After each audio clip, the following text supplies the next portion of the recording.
First, you are going to take off all of the straps, take them completely out, and you will do that on both sides and then lower the headrest.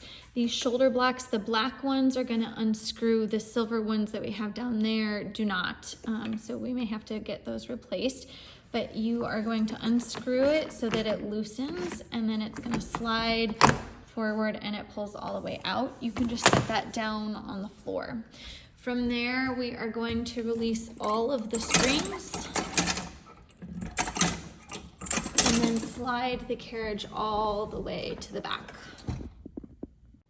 You are then gonna lower the foot bar all the way flat, and the foot bar has to come down, and then this piece has to come inside of the foot bars. Don't forget to take the peg out of the risers so that the risers can sit all the way flat and flush so that they can fit underneath the tower mat. Now the reformer is ready to receive the mats.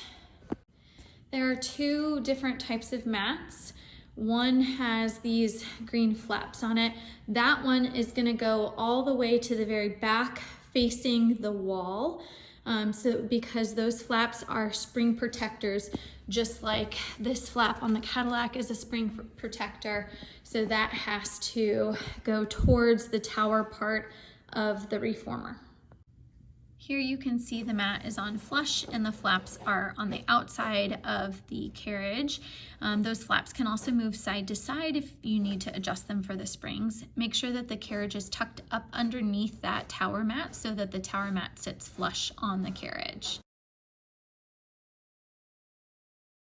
This is our second tower mat, and it will go on the other end of the reformer. So now the mats are completely on and flush, and it is ready to operate as a tower. You want to make sure that the mat sits flush onto the frame of the tower. So you can see I'm kind of popped up over here. So we just need to press it all the way down. When putting the reformer back together, you want to make sure that the correct shoulder block is on the correct section, because if not, it won't completely line up. So you may have to just swap it and put it on the right one, and then you just tighten down with the peg. Make sure it's nice and tight, secure. Also, don't forget to raise the bar again and slide this peg back in. I've just been doing it on the first hole. When the peg is in, it goes all the way flush or all the way up against, so that it goes all the way through this little square. So make sure it's not out at all like that. You want it all the way pressed in.